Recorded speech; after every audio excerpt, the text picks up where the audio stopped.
আসসালামু আলাইকুম প্রিয় বন্ধুরা, সকলকে জরুরি মেডিসিনের পক্ষ থেকে শুভেচ্ছা অভিনন্দন। রেডিফ্লেক্স প্লাস ট্যাবলেটটি নিয়ে হাজির হয়েছি। স্বনামধন্য রেডিয়েন্ট কোম্পানির একটি হার্বাল মেডিসিন। এটি যে সকল কারণে গ্রহণ করতে হয় সেটি হচ্ছে অস্টিওআর্থ্রাইটিসের সমস্যার ক্ষেত্রে আপনারা রেডিফ্লেক্স প্লাস এই ট্যাবলেটটি গ্রহণ করতে পারেন। নাম্বার 2, অস্থিসন্ধির ব্যথা এবং প্রদাহজনিত সমস্যার ক্ষেত্রে আপনারা এই রেডিফ্লেক্স ট্যাবলেটটি ডাক্তারগণ লিখে থাকেন। এছাড়াও তৃতীয়ত, অস্থিসন্ধির অচলতার ক্ষেত্রে বা প্রসারণের অসুবিধার ক্ষেত্রে এই রেডিফ্লেক্স প্লাস ট্যাবলেটটি গ্রহণ করা যায়। এছাড়াও অতিরিক্ত শ্রমসাধ্য ব্যায়াম বা ক্রিয়া সংগঠিত অস্থিসন্ধির সমস্যায়, যেমন অতিরিক্ত পরিশ্রম বা খেলাধুলা পরবর্তীকালে যে সকল ধরনের ব্যথা তৈরি হয় শরীরে বা জয়েন্টে, সেই সকল ব্যথা উপশমের ক্ষেত্রে এই রেডিফ্লেক্স প্লাস ট্যাবলেটটি গ্রহণ করা যেতে পারে।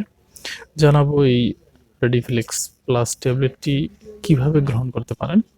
সেবন বিধি হিসাবে প্রতিদিন একটি করে ট্যাবলেট খাবার পর গ্রহণ করা উচিত। অবশ্যই আপনারা একজন ডাক্তারের পরামর্শ অনুযায়ী রেডিফ্লেক্স প্লাস ট্যাবলেটটি গ্রহণ করুন, কারণ আপনাদের অসুস্থতার উপরে ভিত্তি করে ঔষধের কম বা বেশি ডোজ নির্ধারিত হতে পারে। জানাবো এই ট্যাবলেটটি গ্রহণের ফলে যে সকল ধরনের পার্শ্ব প্রতিক্রিয়া দেখা দিতে পারে, সেটি হচ্ছে পেটের উপরের দিকে মৃদু ব্যথা তৈরি হতে পারে, কোষ্ঠকাঠিন্য দেখা দিতে পারে, ডায়রিয়া, পেট ফাঁপা এবং বমি বমি ভাব দেখা দিতে পারে। এছাড়াও মাথা ব্যথা, চোখে ঝাপসা দেখার মতো সমস্যা দেখা দিতে পারে।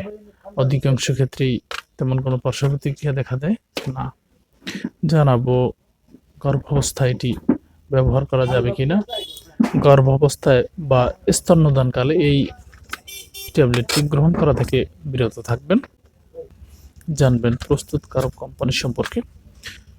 বিখ্যাত রেডিয়েন্ট ফার্মাসিউটিক্যালস লিমিটেড এই রেডিফ্লেক্স প্লাস ট্যাবলেটটি প্রস্তুত করে থাকে। দাম সম্পর্কে, একটি ট্যাবলেটের দাম হচ্ছে 45 টাকা, যার 10 পিস ট্যাবলেটের দাম হচ্ছে 450 টাকা। তো প্রিয় ভাইয়েরা, আজকের এই পর্যন্তই। আমার এই ভিডিওটি যদি আপনাদের ভালো লেগে থাকে, অবশ্যই আপনারা লাইক কমেন্ট করতে পারেন। এছাড়াও নতুন কিছু জানার থাকলে অবশ্যই আপনারা কমেন্ট করতে পারেন। আমি চেষ্টা করব সঠিক তথ্য বা পরামর্শ দেওয়ার জন্য। আজকের এ পর্যন্তই। ভালো থাকবেন সবাই। ধন্যবাদ সবাইকে।